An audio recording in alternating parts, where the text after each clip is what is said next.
Assalamualaikum warahmatullahi wabarakatuh. Selamat datang dan bergabung di channel ini. Sekedar mengingatkan. Jangan sungkan untuk tekan tombol subscribe. Tekan tombol jempol. Tekan tombol loncengnya. Terima kasih. Tertanda, Ursha Joe, okay? Justru Kan saya sudah jawab sekarang. Kalau kalian masih kurang percaya, ya sekarangmu. Ikutin aja. Pak Keren, apakah tubuh Yesus sama dengan tubuh Bapak? Ya, tubuh Yesus itu tubuh Bapa. Oke, tubuh Yesus tubuh Bapak. Oke, artinya Dia masih menjadi firman-Nya Bapa, yaitu tubuh Bapa ya tubuhnya Yesus, karena dia menunggak. oke. Jadi tubuhnya, iya Pak. Tubuhnya Bapak adalah tubuhnya Yesus, begitu ya Pak ya. Dilihat Pak ya. Tubuhnya, dengar dulu. Iya. Tubuhnya Bapa itu adalah apa, menunggal di apa, firman Tuhan, firman itu menunggal di dalam tubuhnya setelah dia berinkarnasi, baru dia menjadi Yesus. Bukan tubuhnya Iya. dalam tubuhnya Bapa. Tadi Anda ngomong loh Pak, tubuhnya Bapak adalah tubuhnya Yesus. Tadi Anda ngomong loh Pak. Bukan, maksud saya, dengar dulu loh. Iya, Pak. Maksudnya firman Tuhan itu bagian dari tubuh Bapa. Setelah dia berinkarnasi menjadi Yesus, jadi sudah bukan tubuh Yesus, adalah tubuh Bapa, bukan, salah. Oke, apakah tubuh Bapak sama tubuh Yesus berbeda atau sama? Setelah Yesus inkarnasi beda. Beda. Oke, baik. Ya, Jadi setelah Yesus ada di muka bumi, tubuh Bapak dan tubuh Yesus beda. ya. Oke. Setelah Yesus kembali ke surga, bagaimana bisa menyamakan? Enggak, dia tidak menyatu lagi. Jadi Karena Bapak sama, kayu, ya beda. jadi Bapak dan Yesus di surga itu berbeda tubuh, Ya, sudah berbeda.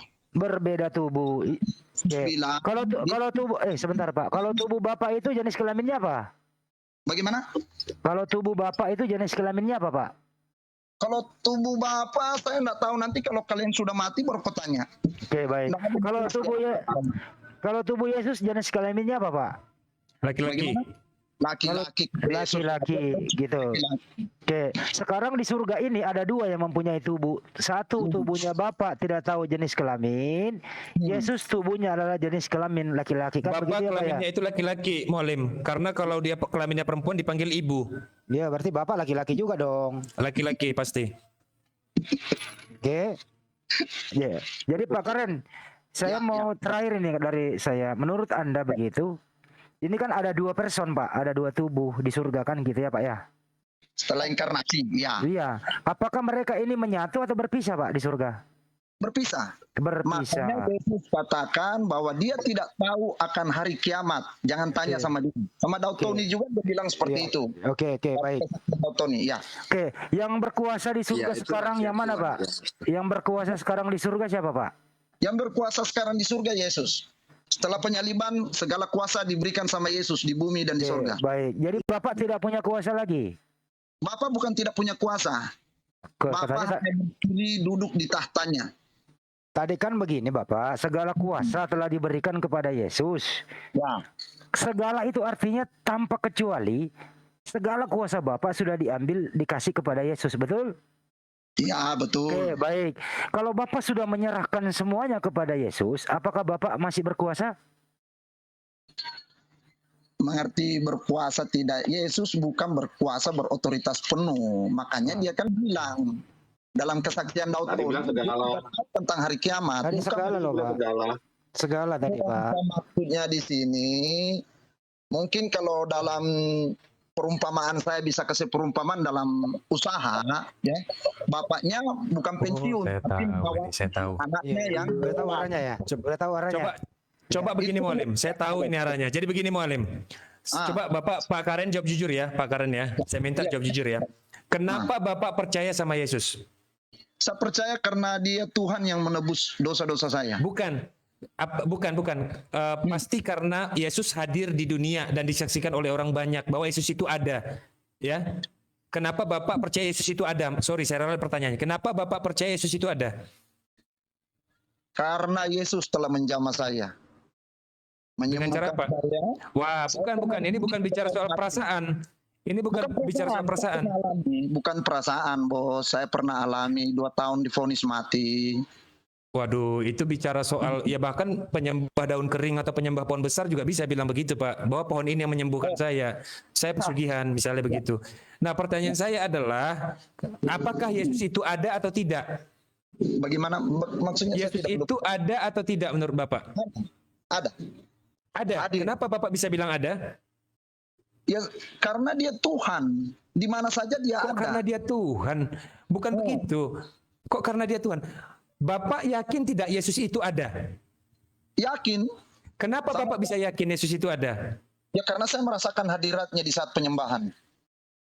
Waduh, ini kalau bicara perasaan susah. Kita bicara yang hal-hal yang logik, yang masuk akal saja, ya.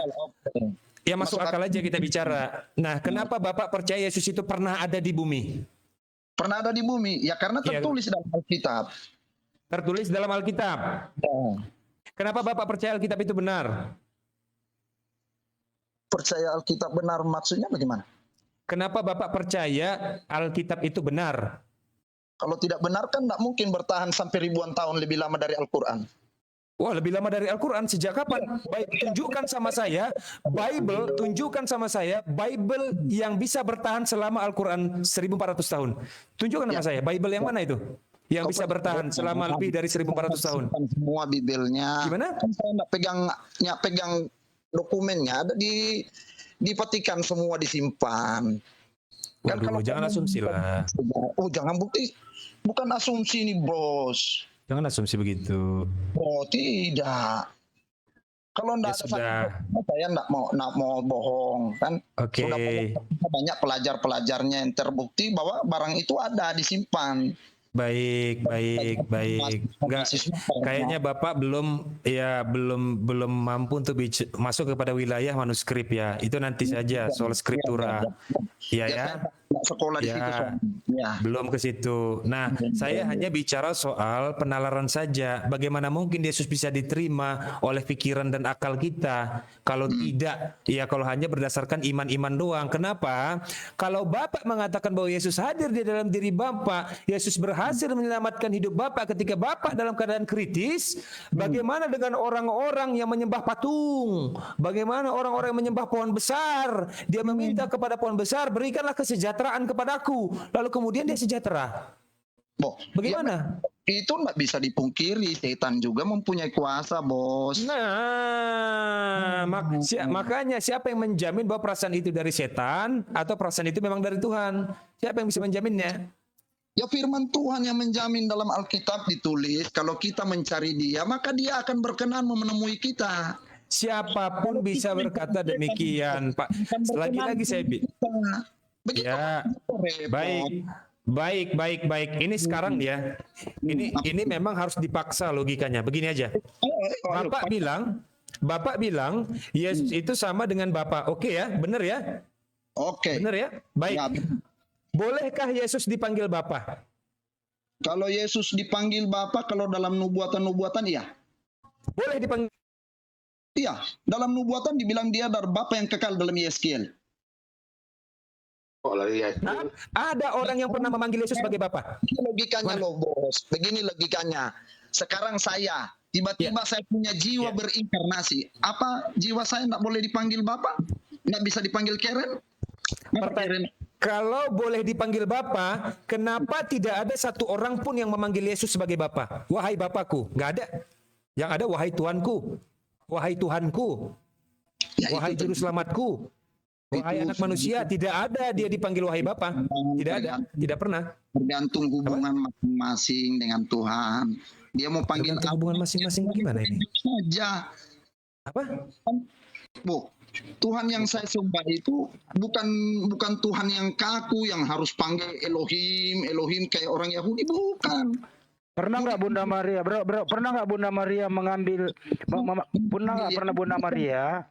Pernah nggak Bunda Maria memanggil anaknya Bapak? Ini Ya, Gak nyambung guys, sorry guys. Gak nyambung, gak bisa dilanjut guys, sorry. bukan. Bunda Maria masih percaya Yahweh, masih percaya Elohim. Jadi tidak panggil Bapa ke Yesus. Tuhannya Bunda Maria siapa? Ya Yahweh. Bukan Bapaknya Yesus. apa ini? Bukan Yesus. Jadi Tuhannya Bunda Maria bukan Yesus. Bukan, ya astaga, Tuhannya Maria bukan Yesus bagaimana ini? Ya Ya Tuhannya Bunda Maria siapa? Tuhannya Maria ya Yesus. Bunda Maria juga mengenal bahwa dia Tuhan. Berarti Bunda Maria menuhankan anaknya. Ya kalau saya pelajari dalam Alkitab, iya. Ya. Baguslah kalau Bunda Maria menuhankan anaknya.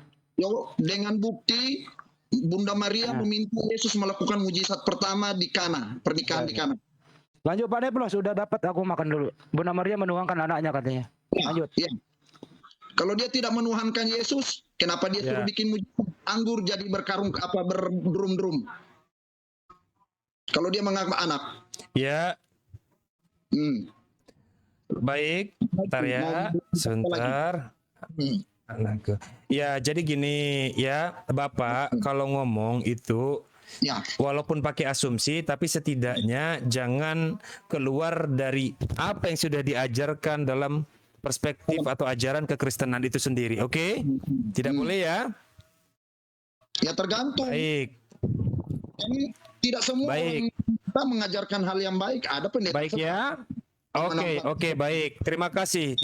Baik. Sekarang yang saya mau tanya adalah, tadi sudah selesai. Siapa Tuhannya Bunda Maria? Yaitu Yesus. Siapa Tuhannya Pak Karen? Yaitu Yesus. Pertanyaan saya, siapa Tuhannya Yesus?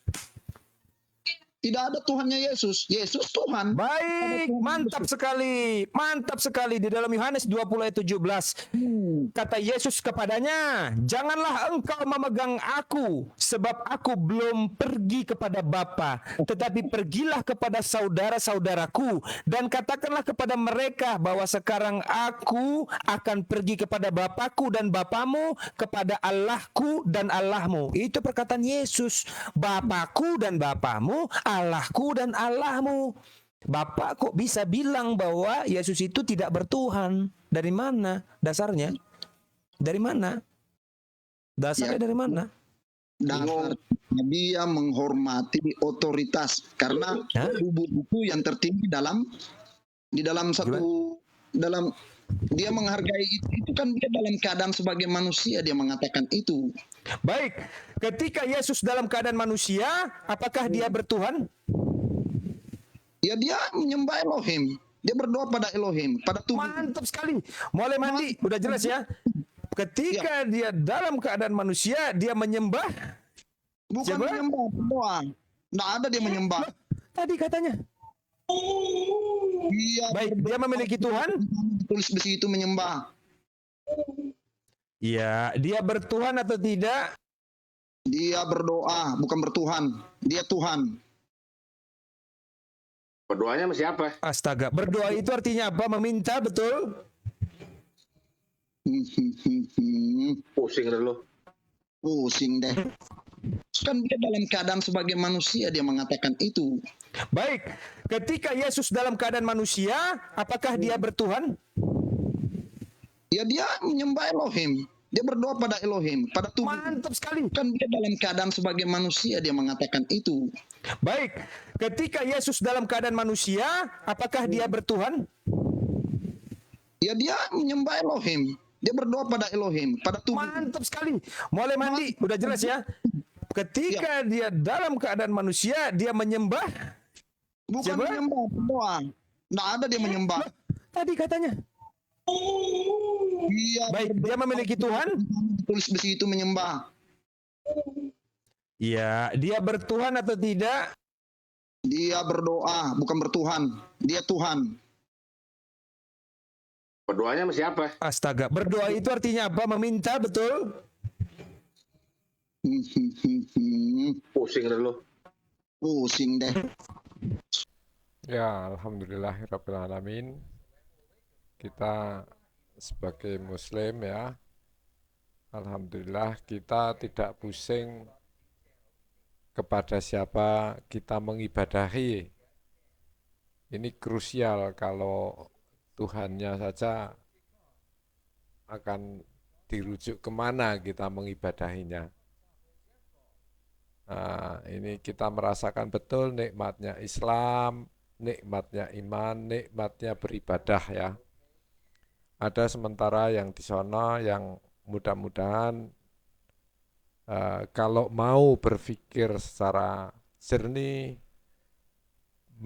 mensucikan hati, insya Allah akan terbuka.